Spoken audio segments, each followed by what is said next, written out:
and leads South Metro's 13 members in the effort to promote water efficiency, partnerships, and investments in water projects. Eric is also president of the CWFE board and participates in the statewide funding committee. April Montgomery is the VP of Programs for the Telluride Foundation, where she has worked for 10 years helping to manage their nonprofit building capacity efforts, grant program, and initiatives.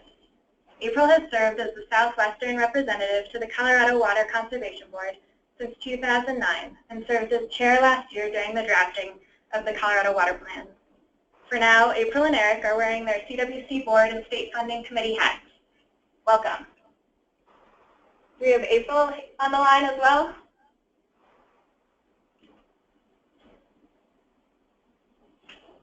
Well, Eric, maybe you can start us off by briefly explaining what's included in the $20 billion funding gap and what isn't. Sure. So the 20 billion number, I believe, came from a lot of the work that the CWCB did looking at the basin implementation plans and looking at the various projects that are included in that, and then making some assumptions about future costs, and then using that to make an estimate of what types of funding is going to be needed going into the future. But now that April's joined us, maybe she has a little bit more information. Hi, you guys. Sorry about that. This is what happens in a rural community when your phone is connected to the internet and it just dropped. Perfect timing. Go ahead, Eric, because I just missed the first part of what we were talking about. Okay, I was just talking a little bit about what was included in the $20 billion dollar that's in the Colorado Water Plan, and I was talking about how it comes out of CWCB took a look at the basin implementation plans, and then looked at the types of projects that were needed and made some estimates about the type of funding that would be needed in order to complete all of those types of projects. And then I believe that they then went on to look at what portion of that, the vast majority of that would come from local water users and the end users, but that there was about a $3 billion difference between what was estimated and what was potentially available from both local sources and state funding sources. You summed it pretty well. Can you see the slides, or am I supposedly sharing the slides? You cannot currently see the slides, but okay, you do have the option to share your screen. Yep, let me do that. I'm not seeing the share my screen come up. Can you, there we go. Okay, so the slide that should be coming up kind of explains what Eric was just talking about it, and I think that's it. It's I guess the good news is that even we talk about this $20 billion that is in the water plan, when you actually look at what it covers and the fact that it's assumed that 70% of the $20 billion is to be provided by the water providers, and that really there's only the $6 billion that's underfunded. Part of that will come from loans and grants. So the short of it is we're looking for about $100 million per year in new funds to fund the water plan. And kind of looking at that funding that already exists, Eric, can you explain, I guess, kind of those traditional funding sources? Yeah, so I think there's a couple of categories of how these various parts are going to be funded. When we tend to think of funding sources, we tend to focus a lot on different state funding sources, and that's appropriate because after about the 60s and 70s, when the federal government through the Bureau of Reclamation really stopped funding large water projects, the states then stepped in to try and fill some of that gap with their various funding streams. And so in Colorado, we did that through severance tax and set up different funding sources, predominantly through the CWCB. So when we think of traditional funding sources, we tend to focus mostly on the state, which is CWCB funding, and then also Colorado Water and Power Authority's funding, which comes through the federal government and the EPA through the state revolving fund. But I think it's important to note that that, as was talked about and was on the previous slide, that's a smaller portion of the overall funding. Most of the funding for the water projects that we do, both in water supply and in wastewater, comes from the end users themselves. In most cases, it's local municipalities or districts that do it through using their rates and tap fees to fund and finance municipal bonds. In the case of agricultural users, it tends to be, the private funding, that is the producers that come up with the funding for a lot of their projects, and then environmental groups fund a lot of the environmental needs through nonprofit and NGO funding. So I think there's a variety of traditional funding sources at the state level, a few small pots left at the federal level, and then the bulk of the funding that is going to meet that 20 billion is going to come from the end users themselves through rates and tap fees that will then tend to go to municipal bonds. So what is the biggest challenge as we look toward funding the water future? Yeah, the way that I see it is that we have a lot of funding mechanisms in place, and we do need to continue to look for new funding sources, particularly with the volatility of severance tax, as well as the magnitudes that we've talked about of injecting some new funding in. But I would say, so we can't lose sight of new funding sources, but I would say that the biggest challenge that we have is really the structure of the funding that is in place. And to kind of use an explanation, our current system for the most part is really set up for one individual entity to fund a single project for a single purpose.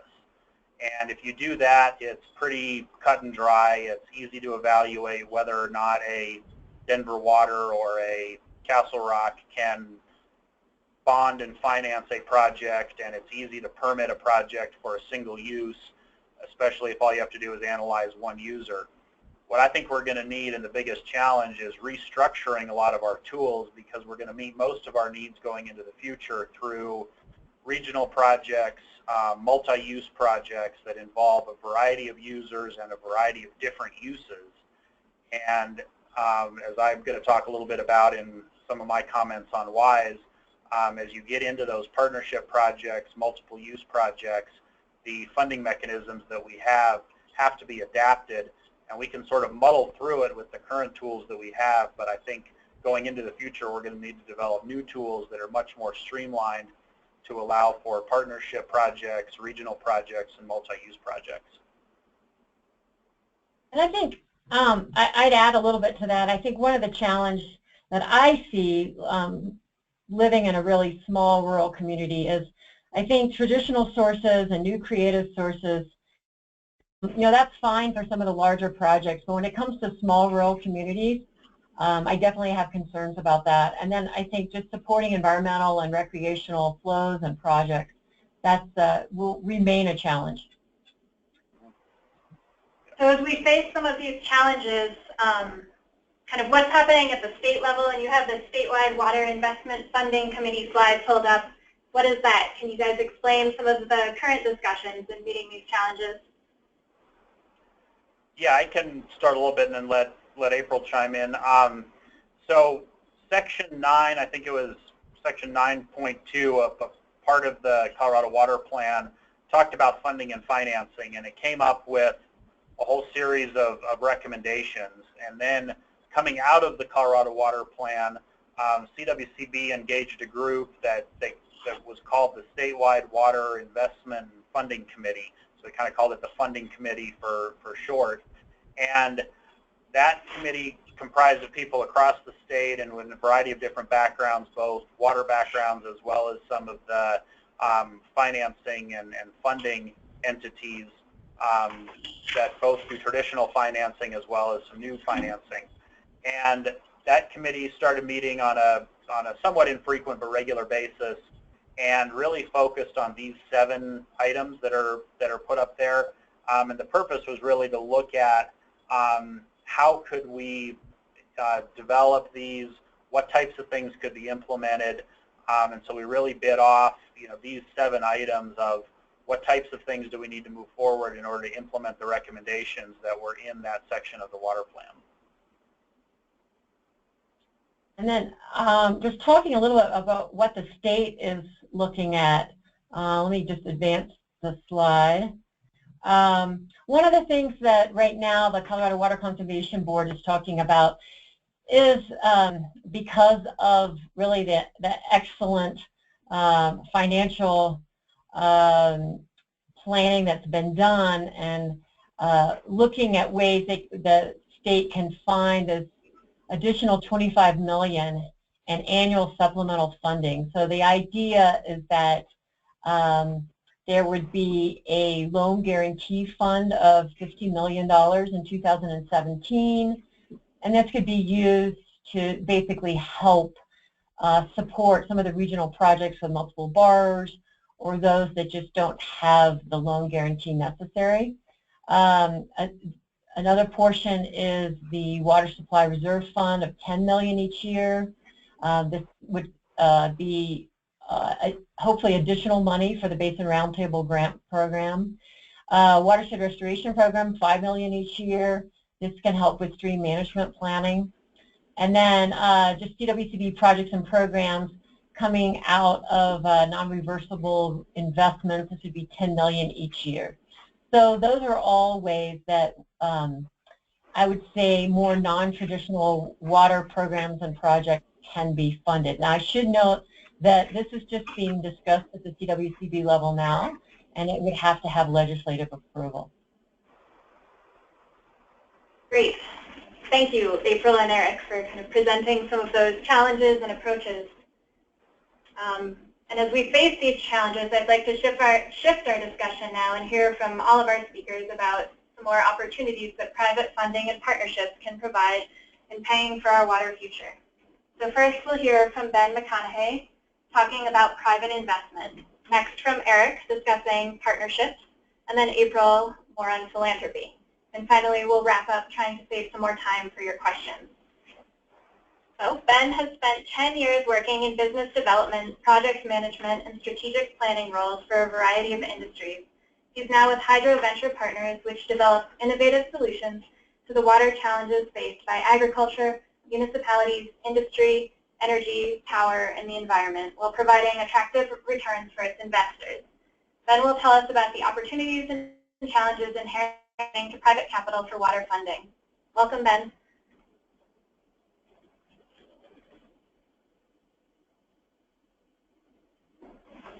And Ben muted himself. Ben, I think you have to unmute yourself so that we can all hear you. Yep, I think I'm there. Great, thanks. All right, well, first of all, thanks for giving me the opportunity to talk to you about Hydro Venture Partners, as well as the role that private capital can play in funding some of the challenges that we're facing here in the water community in Colorado. I want to be clear by saying that neither myself nor my business partners believe that private capital is a silver bullet to the solution, but rather we believe that alternative and innovative financing and asset management tools are necessary as we look at managing our aging infrastructure as well as the widening supply-demand gap. So as I walk through these slides, I'd like you to think about some words or phrases that might come to mind when you think of private investment and its role in Colorado and in water, as it will be relevant to a slide later on in my presentation. The main points that I'd like to make here today are that we really need a comprehensive and integrated approach. Eric had mentioned it before, that they're both traditional and new tools, and obviously we're in the end of some new tools. And we believe that if you develop a portfolio of those tools to help address these problems that we're facing in the water community, we'll be able to accomplish a lot more. And the reality is that there's a lot of private capital out there willing to be deployed into this space. So it's our job to go out there and get it.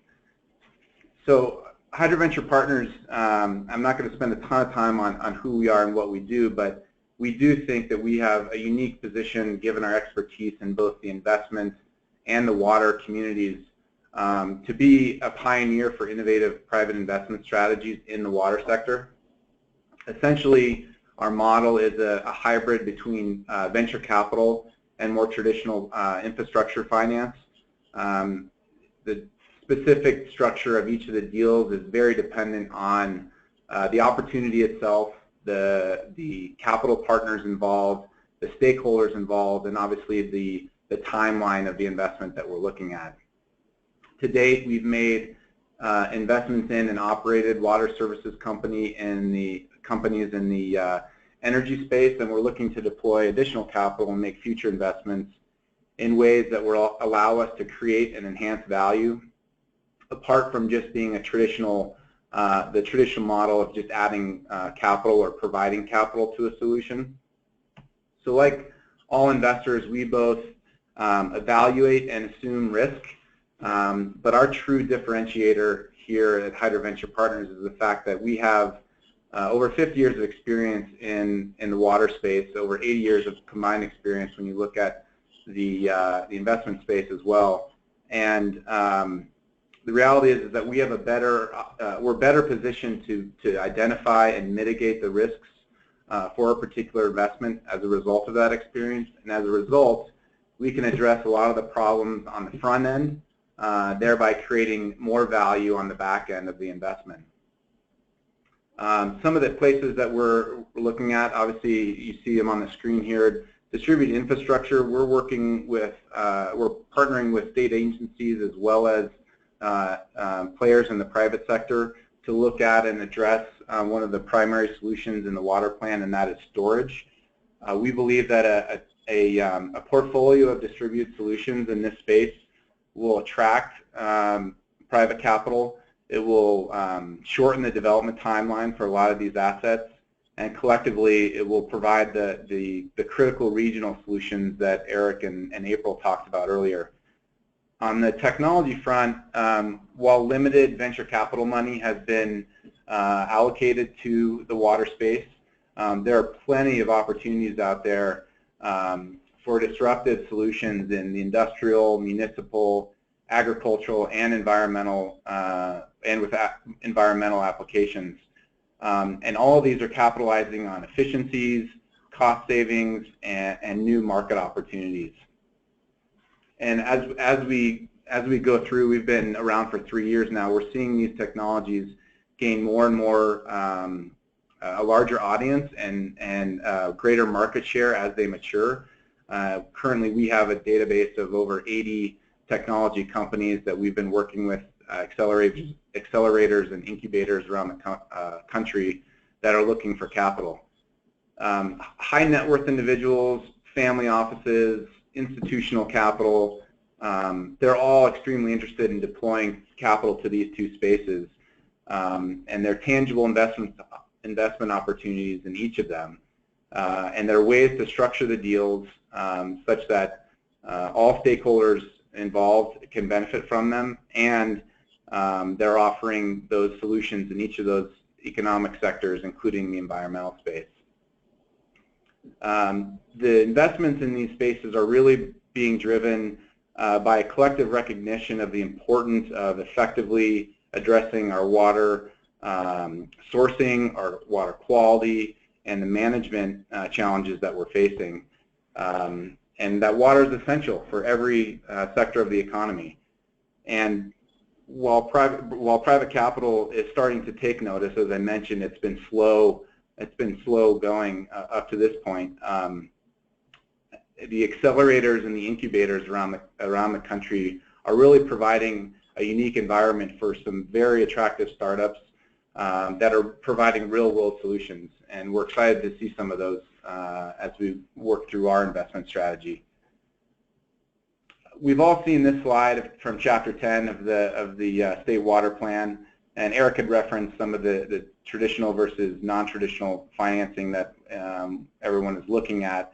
The bottom line is, while item 2 in this slide, or in this chart, talks about exploring the public, or the relationship with the private sector, the reality is that most of these are relying on the traditional or additional state funds to be allocated to, or new additional funds to be allocated to the water space. And we believe, and the investment community believes as well, that it's going to become increasingly difficult to rely heavily on the state funds, on those traditional sources, and that there's an opportunity here, to transfer some of that financial risk, some of that market risk, some of that development risk to the private sector to bring more innovative tools to bear and to realize a lot of the goals that are outlined in the State Water Plan. A key point here is that for us to solve the problems we are currently facing, innovation is one of the keys, and that innovation can come in the form of financial innovation, new funding sources. It can come in technological innovation as far as investing in or growing companies that can provide those on-the-ground solutions, or it can come in the form of asset management innovation. And to that point, in our conversations over the past few years, we've talked with entities managing billions of dollars, and they're looking to place hundreds of millions of dollars into the water space. And we need to provide them with those opportunities, and at times we need to look at the structure of those deals and figure out what changes we might need to make in order to allow that capital to flow more freely. So I'll take a look here at just a couple of models that exist in terms of the private capital market. These are all based on the premise, again, that there's no substitute for water across all sectors of the economy, and that depending on the model you're looking at, those particular investors are looking for different things. For example, they might be looking for the disruptive technologies that I mentioned. They might be looking for near-term returns. They might be looking for long-term cash flows, diversifying their portfolio, or addressing social and environmental problems. In terms of the returns that those models are looking at, you're looking at a very similar type of spectrum. Impact investment, while in parallel of generating returns for investors, is primarily focused on the social and environmental benefits. The venture capital and the private equity space are going to be looking for higher returns for their investors, but there are ways to structure deals within those two models, whether it's incorporating grants, loans, or debt, that can bring down the total cost of capital to the end user. And then in the middle, you've got the mutual funds and the exchange-traded funds, which are tied a bit more and linked to the market themselves as a result of them being or tracking indices of companies, and exchange-traded funds in particular are traded much like a stock. So while they want to beat the market, they're a little bit closer in terms of the returns that they're expecting or anticipating in that range. So when you look at the challenges that we're facing, it's really a two-sided equation. And one of the challenges we face on the investment side is that private funding is not exactly apples to apples with public funding, and that means it's not exactly, the key thing isn't exactly where the money comes from or what it costs today. While private funding is typically seen as more expensive right now, we believe that it can be more competitive over the life cycle of a particular asset or investment, and when deployed properly can actually add long-term value that wouldn't otherwise be seen through construction financing loans or things like that. It's interesting, a recent Black & Veatch report that came out called the Strategic Directions, the Market Industry Report, found that the primary concern of utilities, municipalities, commercial and community stakeholders, even in the face of uncertain traditional revenue sources, and those would be the state revolving funds and grants. Their primary concern was the political cost of pitching alternative financing strategies. I find that very interesting, and I think it's an example of potentially politics getting in the way of the general good or the greater good, and even perhaps economics. And you see that play out at times when master plans or conservation plans are being developed, 30-year management plans, without a clear understanding in terms of how they're going to pay for it. So as I mentioned, this is a two-sided equation in terms of the fundamental challenges. On the one side, you have the water community that, for the most part, can be reluctant to incorporate some of these innovative, non-traditional financing tools. On the flip side of that, you have the investment community that's new to the water space.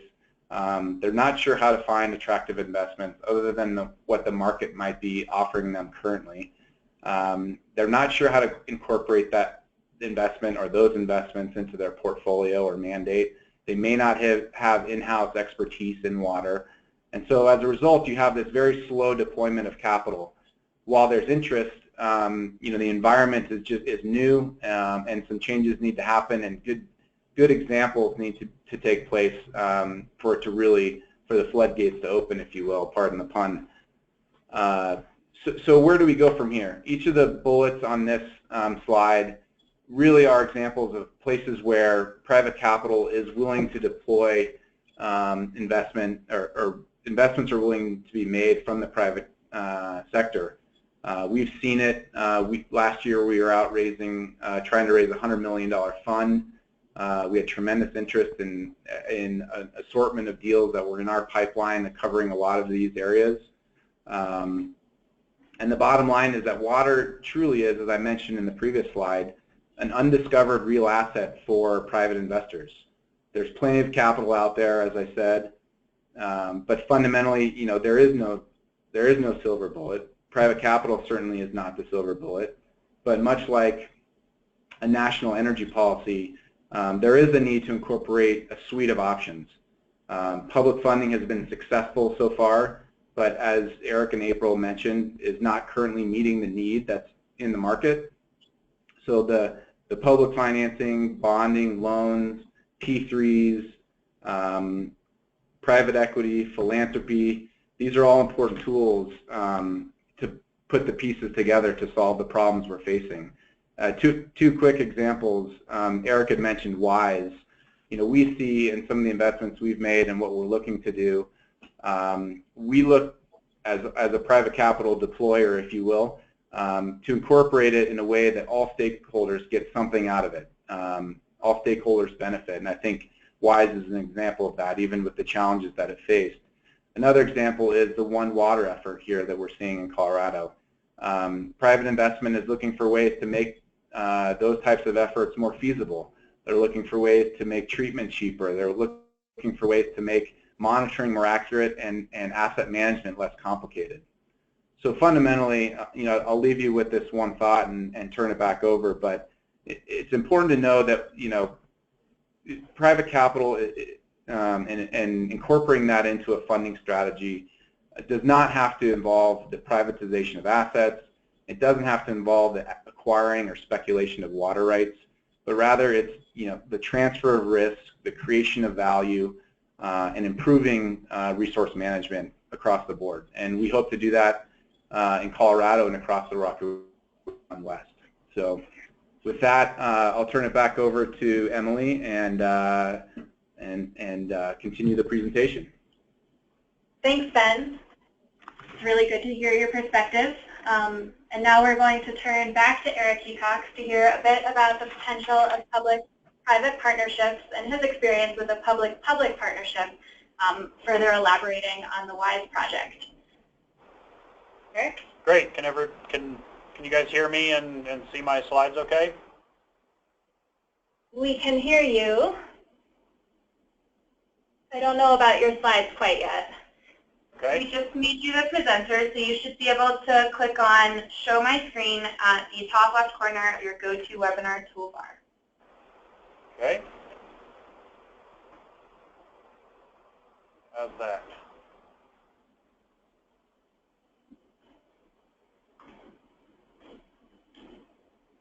Great. Is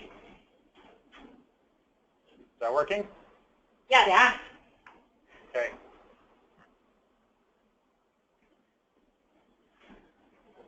Great. Well, I'm going to cover a couple of things. The first one is that I was going to talk a little bit about P3s, and then I want to talk a little bit about our challenges that we had with the WISE partnership. And the first part of talking about P3s and public-private partnerships and how we've applied some of those principles to a public-public partnership. I did a lot of this work with a good partner of mine, Russ Dykstra. He works with Spencer Fain, and so I want to give credit where credit is due. I took a couple of slides just to help kind of set the stage. Ben really, I thought, said it nicely with areas that private investment can come in and help, and I think P3s are one of those where there's a lot of potential in the future for meeting a number of the needs that we have. So at its real basic level, a public-private partnership is really a contract between a public entity and a private entity, and the whole philosophy behind it is that each party shares the risks and the rewards. So you have to have a balancing of the risks and the rewards in order for a partnership, whether it's public-public or a public-private partnership, to work. Some concepts that we looked at when looking at moving this into a public-public partnership is that we looked at how we could apply these through intergovernmental arrangements.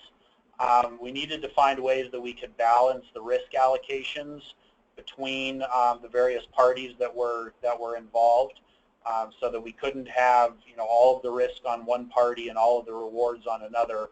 And then we looked at how it could apply to large regional projects, because those large regional projects, as I mentioned in some of my opening remarks, are going to require more and more entities in order to have the financial feasibility or the scale. So when you have those partnerships, whether they're a public-private partnership or a public-public partnership, you have to find ways to balance those risks and rewards so that everybody in the partnership is gaining something. So at its highest level, the WISE partnership that I'm going to talk a little bit about really did that. It was a public-public partnership in that all of the entities that were involved were public entities. It involved Denver Water, Aurora Water, and then the South Metro entities as a three-way partnership. And then under South Metro is comprised of 10 different independent water providers or independent public entities that are all also bound together in a partnership. So we really have a multi-tiered partnership in this project. And the way that the project works is essentially Denver and Aurora provide water that's available when they have water that can be reused to extinction. We use available capacity in one of Aurora's pipeline and treatment plants and get that water down into the South Metro area and then develop the infrastructure to move it throughout the South Metro area. And as you can see, what I've summarized here is that each of those entities have risks that they have to incur in order to be in this partnership, and each of the entities also have rewards that come out of it. So there's something to be gained for all of the entities that are in it. So at its highest level, the main point I wanted to make is that regardless of whether it's a public-public partnership or a public-private partnership, there has to be this sharing of risks and rewards in order for the partnership to work. And I think that even though the example that I'm talking about is a public-public, as Ben was saying, there's a lot of private opportunity there to be able to do similar things on the private side. I want to turn now just for a minute to talk about one of the unique challenges that we encountered with the WISE project that I think is also going to be applicable to other regional partnerships as they move forward into the future. As I mentioned, the main part of the project is that we had to find a way for the 10 entities that are involved in the project on the South Metro side to be able to come together collectively to then meet their collective obligations to both Denver and Aurora. And one of those obligations was building or investing in the infrastructure needed in order to move the WISE water supplies throughout the whole South Metro area. So you can see this is a little bit of a complicated map, but the red lines that go down into the green areas of the South Metro area is really the infrastructure that we needed to build. And then along the top of that is the east-west pipeline, or what we call the western pipeline, that moves water kind of along the top of our service area. And so what these 10 entities had to do is they had to find a way to jointly fund all of that infrastructure. And we looked at a number of models when we were first starting this out. We thought, how could we fund and finance this in the way that makes the most sense? And so we looked at a couple of things. We looked at jointly financing it as a full group. And we quickly learned that you really have to pick one of two extremes on that if you're going to fund and finance an infrastructure project as a group of independent water providers. You either have to have collective liability, which would then mean that all of the entities in the partnership are collectively liable for everybody else. So if Castle Rock doesn't pay its bill, then Parker is on the hook to step up and pay it. Well, as you can imagine, with independent communities, that does not work at all. Nobody wants to, nor can they really politically be liable for somebody else's debt and somebody else's obligations. So then we looked at jointly financing it where you had individual liability. And the problem with that is that all of the financing entities look through the regional organization and look down to the individuals, and basically everybody in the group gets the gets rated or gets the financing of the highest risk person or highest risk entity in the group. So of course that doesn't work for anybody, because 9 out of the 10 could get cheaper financing somewhere else. So we quickly set aside the idea that we were going to be able to jointly finance this. We looked at a couple of other things. We looked at some insurance. We looked at loan guarantee programs that were at the time really at the federal level.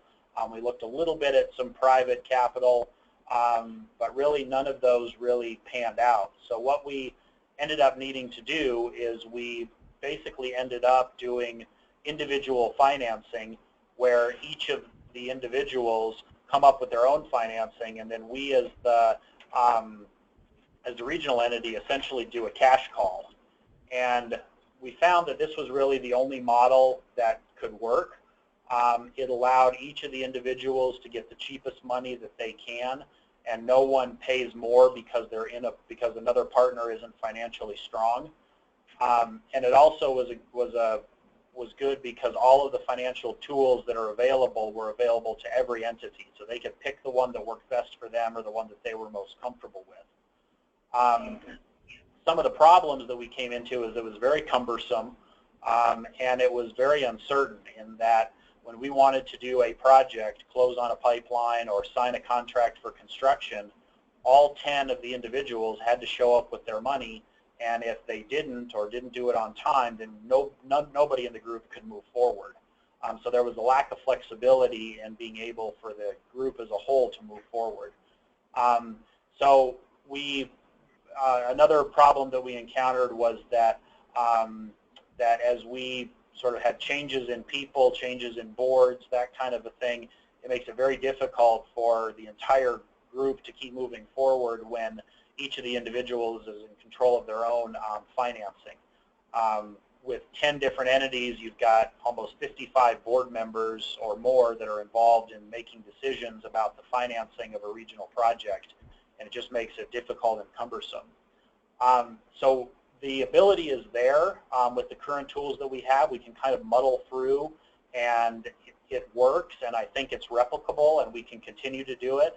But as I said in my opening, as we move forward, I think that that the experience that we had really demonstrates that a type of a loan guarantee program that CWCB is exploring, or some additional P3 models or private capital that's able to come in and backstop a regional project like this for a reasonable cost so that it doesn't drive other partners away. I think there's a huge opportunity for those two types of tools to really help make regional partnership projects more viable. So I will end there and be happy to answer questions when we get to the question portion. Great, thank you, Eric. It's useful to hear about your experience and those recommended tools. So finally, we'll hear from April Montgomery again about the role of philanthropy in funding water projects. It looks like we have April on the line still. There she is. Great. Do you want to, there we go. I'm going to show my screen. All right. Well, thanks for having me, and I wanted to talk a little bit about the role of philanthropy. And welcome to a nonprofit foundation office. I'm surrounded by thank you notes all around in my office, so a little informal here. So the Telluride Foundation, just a little bit about us. We're a community foundation based in Telluride, and we serve San Miguel, Ouray, and West Montrose counties. And we do reactive grant making, which is very typical of most foundations, but we also look at proactive initiatives, and one of those initiatives is a initiative focused on the San Miguel River. Because we see water as really one of the most important issues facing our state. We, along with the El Pomar Foundation, the Gates Family Foundation, the state, including the Governor's Office and the Colorado Water Conservation Board, we hosted a gathering in last February, of the top 65 net worth foundations in the state to learn about water, as well as to talk about how water impacts every topic, with the philosophy being that if you fund education, if you fund early childhood, health and human services, in some way water impacts every area. So that's a little bit highlight of that retreat that we had, and I'll talk a little bit more about that later. So, so today, I think water is a new hot topic, and we have a very unique opportunity to take advantage of that. Money is flowing into water from larger national foundations. When we hosted this gathering of state foundations, it was right after Flint had occurred, and people really got it. As everyone's probably noticed, if you're interested in water, it seems like it's always on the radio. There's new books, there's new documentaries all about water.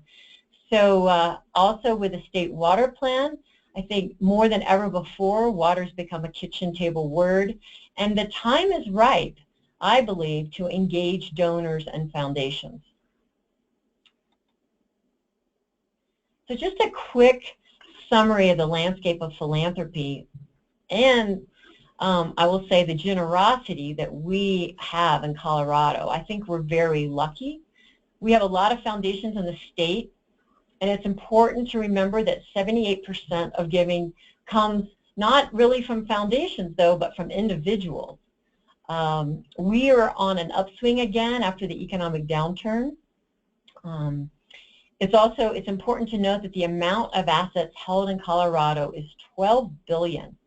Most foundations are making grants out of 5% of those assets. Generally, foundations have an endowment, and according to IRS rules, they spend about 5% of those assets. And I'll come back to that later when we talk about a little bit about impact investing. So this slide shows the funding priorities in Colorado. As you'll see, environment is not at the top. It's not as much of a priority as education and health. However, I really believe as that we talk about water to funders, we need to quit pigeonholing water as an environmental issue. It really is so much more than just environment. So a little bit about trends in philanthropy. Traditional donors generally gave to safety net causes, and we used to say that if you showed a picture of a cute baby, you could get people to pull their checkbooks out. Well, that is no longer the case anymore. Donors are much more sophisticated today. Although the amount of wealth is increasing in the world, so are the ways that donors can spend their money. There's really a shift in how donors think about their money and about how they want to make a difference. People tend to want, or donors tend to want, more immediate impacts. They want to be involved. With the access for information, donors react differently to causes. Instead of just trusting you to tell them what the problem is and what the solution is, they can get online and they can search for what they might think would be a better solution. There's so many more ways for them to spend their money, like donor chooses, social enterprises, and crowdfunding. So just a little bit about ways foundations give. I think it's important, and I wanted to remind people here that it's important that foundations they're not just about getting a grant. Foundations typically have reactive grant making and donor advised funds, and that's been traditional, but also I've found that in the foundation world it's really its own brain trust. There's a lot of access to relationships all over the world. Foundations can provide introductions, relationships, technical advice, and they're pros at setting up convenings or meetings and facilitation. I wanted to talk in more detail about mission versus program-related investment. So mission investment comes out of what I talked about earlier, that 5% of assets traditionally spent on grant making. And this can also not only be grants, but it can be loans. It can be very low interest or zero interest loans.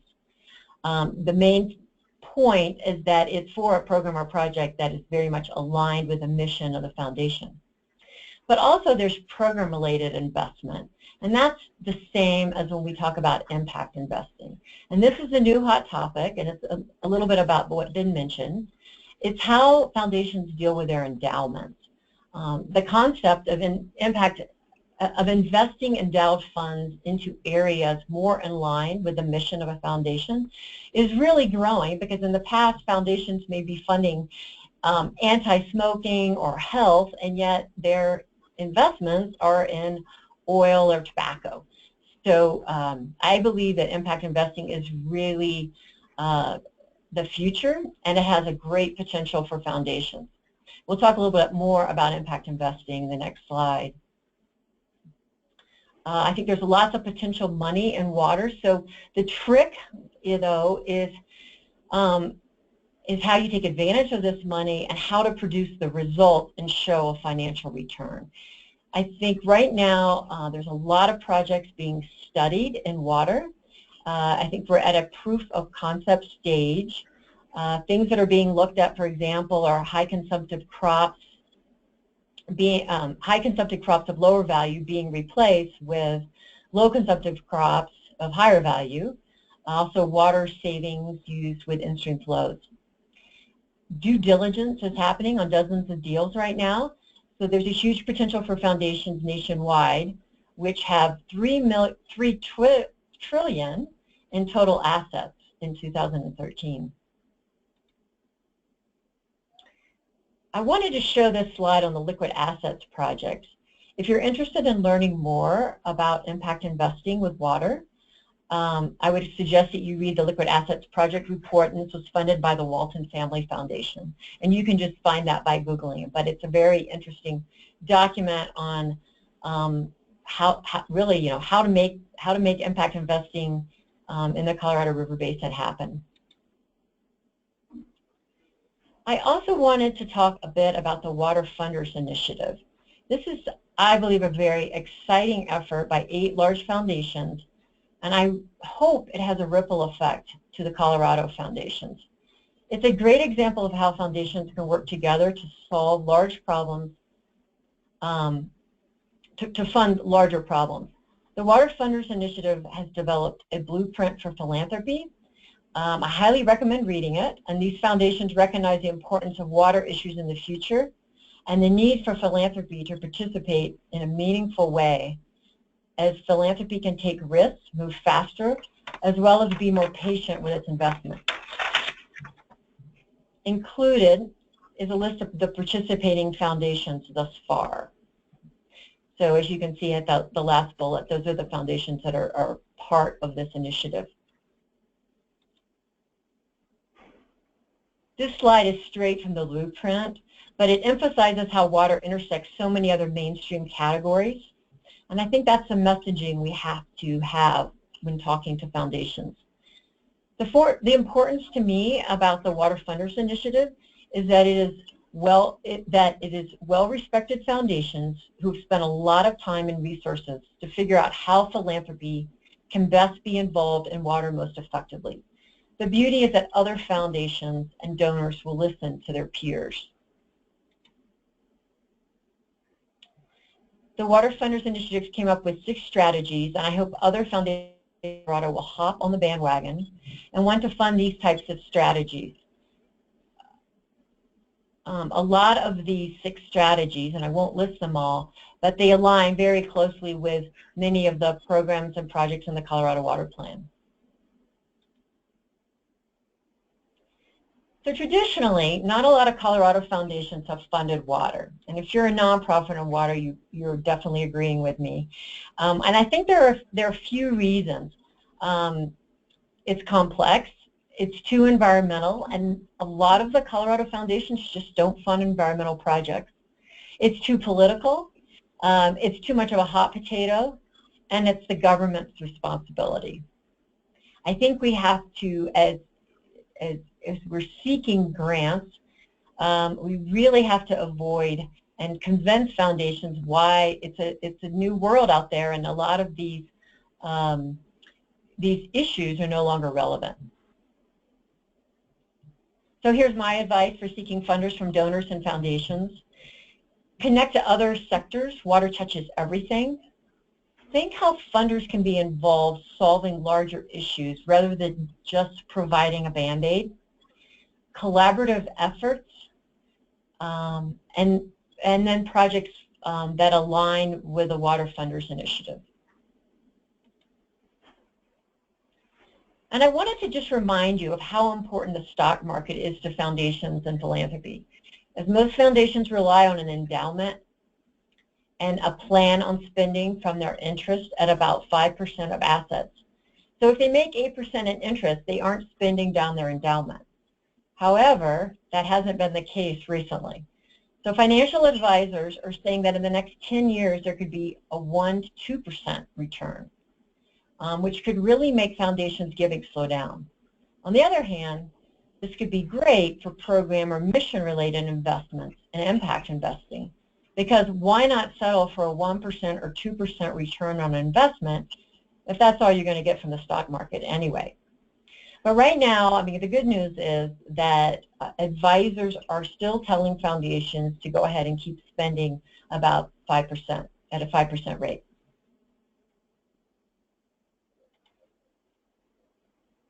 So I wanted to go back and just talk a little bit more about the Colorado Foundation retreat held last February and some of the takeaways I got from the funders on their own. And one comment that really struck me was a foundation that had done a listening tour around the state. And they said that no one was talking about water. Well, that was shocking to me. But I also think that this foundation may have, its stated priorities may not include water. And I think that's something that we tend to, if we don't think a funder wants to hear about water, it's not listed as one of their causes that they like to fund, then we'll shy away from that topic. But I think that's where we need to pull them in other ways and explain that water really is an important topic in the state. And I also believe that the funders are interested in helping to solve complex issues and at least being part of the conversation and being at the table. And I think it's a good reminder that if there's a community foundation in your community, or if there's just other large funders that are part of the community, that they really are a good source to be, a good resource to be at the table. Another thing I heard was, tell us how we can make a difference. We need to sit down more with funders and donors and explain the issues that we're trying to solve and let them be involved with coming up with solutions. Maybe the solution is money, but maybe it's relationships and introductions. And then donors and board members will influence how foundations spend their money. So if they think water is a key issue, we will see more money going towards water. And that's the same thing with community foundations. If the community sees water is a big issue, then I think foundations will definitely start looking that way. All right. And that's the end of my presentation. Thank you, April. It's great to have your perspective. So now we'd like to invite all of our panelists to share their cameras again and come on board to answer a few questions that we have.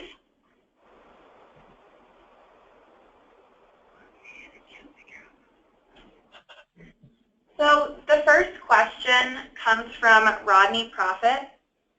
During the Great Recession, it was my understanding that the legislature borrowed funds from the Colorado Water Conservation Board Water Infrastructure Funding pot of money. If that is true, is there any hope that the legislature will be able to return that money to the CWCB?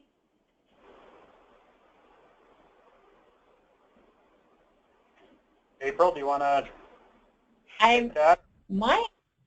think some of that money's been returned. Eric, what's your understanding? So my understanding is, yeah, during the economic downturn in the state fiscal crisis, a significant amount of money was diverted from both of CWCB's funding sources into the general fund to help cover other expenses. I can't remember the magnitude of it, but it was up around $100 million, maybe I think it was less than that, but over a series of years, it was pretty significant. I think that a small portion of that was returned a year or two ago, but I think the prospects for additional funding coming back are fairly small. It's always there, and I think people were a little bit happily surprised when some of that funding was returned a year or so ago, and that was helpful. But I think that you know, the biggest hope for the funding sources, and I think we as a water community and those interested in funding water projects and infrastructure really need to work on making sure that one, the state has a way to deal with the volatility in severance tax, and then two, you know, nothing is better than having a rainy day fund that isn't the CWCB funding sources, because that tends to be the rainy day fund that gets looked at when there's a general fund shortfall. So I think, yes, it would be great if we had some more of that returned, but I think if we did some diligence as a water community of trying to help find ways that the general fund can be shored up and there isn't the risk that those types of transfers will happen in the future, would be well worth our time. Great. Thank you, Eric and April. Our next question comes from Jason Mum, and it's a question for Ben. Why would public entities accept a higher cost of capital from private partners if they are already unable to afford low-rate financing through municipal bonds and traditional financing? Yeah, that's the question we get all the time, and there are situations where it doesn't work, and I think that's where the honesty has to come in that there are places where private capital may not be able to be a player. As I mentioned, though, there are ways in how you structure a deal and how you create long-term value and what other elements you bring to the project that could be attractive to an end user, a municipality or a conservancy district or whomever. But I think the key is, again, it's not apples to apples, but it's also, I'm not going to sit here and pretend to say that private capital is going to be a viable player in every opportunity. I think it's on a case-by-case basis. At times, you know, in the long term, the capital could be cheaper. It's just a matter of how you model it, how you blend it with debt, what other value is being created for the specific entity. So it's a great question, and it's one that we get asked a lot. And again, it's not a silver bullet. So there are cases where that will be exactly the case, where the only way to incorporate private financing is that it is more expensive, and then you might have to look back at the traditional sources. Great, thanks, Ben. The next question comes from Max Kirschbaum. Please define a cash call. Oh, certainly. So that was a term that I used. So the way that we're structured is we are, as South Metro, we're a regional authority. So we're basically a governmental entity that is made up of members. So it's basically like a membership club, but all of the members are 10 independent water utilities. So what we did is, as the authority, as the governmental entity, the umbrella entity, we would do a cash call, or basically send our members an invoice for their share of the project, and then what they would pay us would be cash. Now, some of them may have gone out and gotten bonds or gotten loans in order to pay their portion of it, but they're the ones that took out the loan or did their financing, and then when they paid us as the authority, they paid us cash, and then we put that cash into an account and use that to meet our obligations, either for purchasing the pipeline that we purchased or signing a contract to do construction. So that's why I called it a cash call. It's basically sending an invoice to an entity. They can come up with the money however they want, and then they write us a check and pay us, and then we put that in an account and use it to fulfill the obligations of the authority. Great. Thanks, Eric. The next question we have comes from Sandy White. Today's discussion seems most applicable to affluent metropolitan areas. What models, P3 or philanthropic, exist for poor rural areas? I can take a first shot, and then I'd love to hear others. I mean, I think there's a variety of things. I mean, one thing that I've been trying to talk about is that the issues that we faced in financing with WISE are similar ones that are going to be faced probably more and more by, you know, either smaller entities in a metro area or smaller rural communities. And they're the ones that are going to, in order to do larger infrastructure projects, are really going to need to be the ones that are doing the partnerships.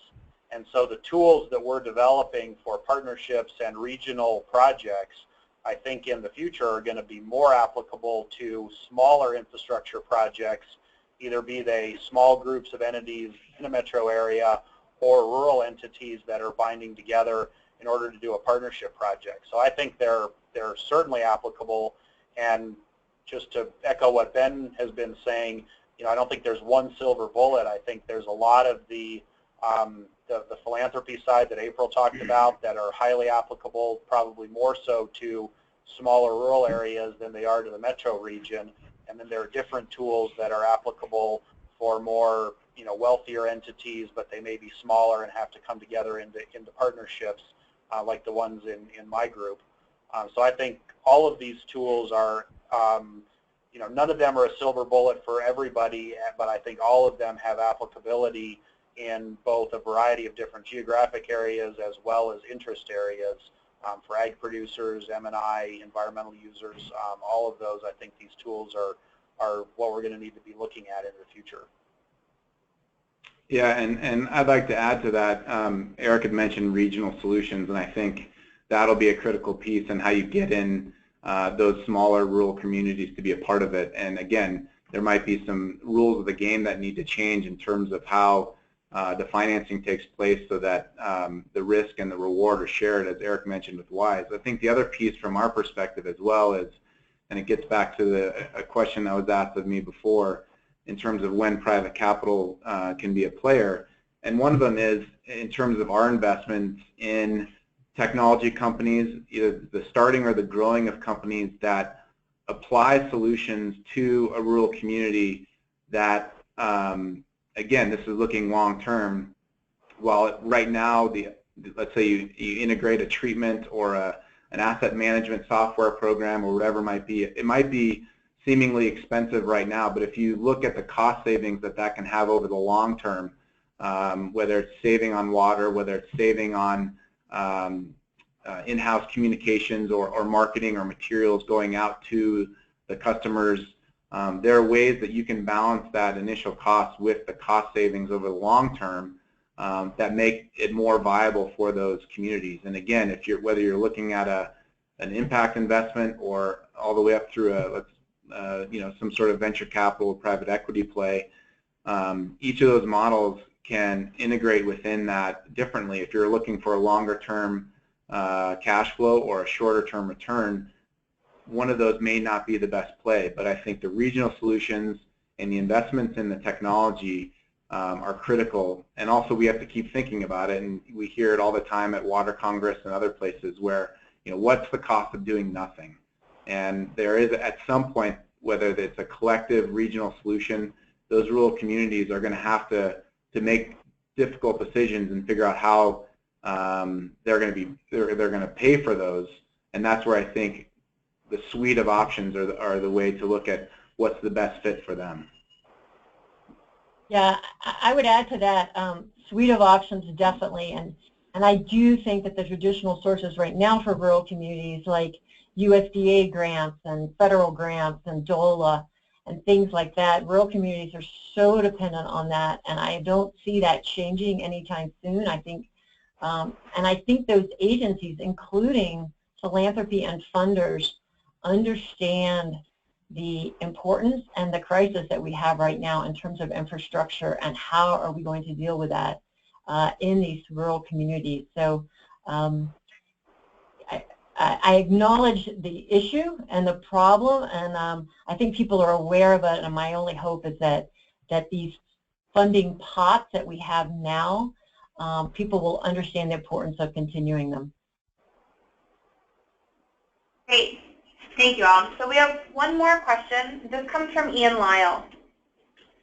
Ben, do you think that private equity would be willing to provide funds to an entity that operates but does not hold title on a federal facility?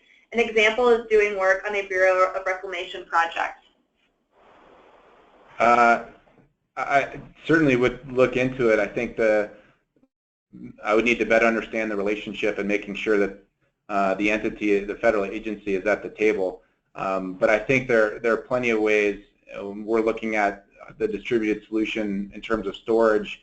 We're working with a state agency that may not own something outright. They may own the minerals. There might be a situation where we're working with a municipality where they have a third-party operator of a treatment facility. So I think when you look at private financing, the key is what's the time horizon and what are the returns? And if it makes sense and the players are in the same room having the conversation, there are ways to structure the deals that all parties involved can benefit from it. So absolutely, there are ways to make all those situations work. Great. Thank you again to all of you panelists, and thanks to everyone on the line for sticking around. We will send out a recording of today's webinar for future reference.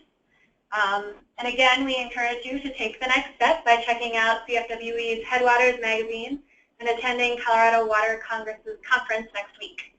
For more information and to hear about other upcoming programs, visit us online. And on behalf of the Colorado Foundation for Water Education and Colorado Water Congress, we'd like to thank our presenters for their time and the audience for their participation and questions. This concludes our webinar broadcast. Thank you. Thank you all. Thank you, everybody.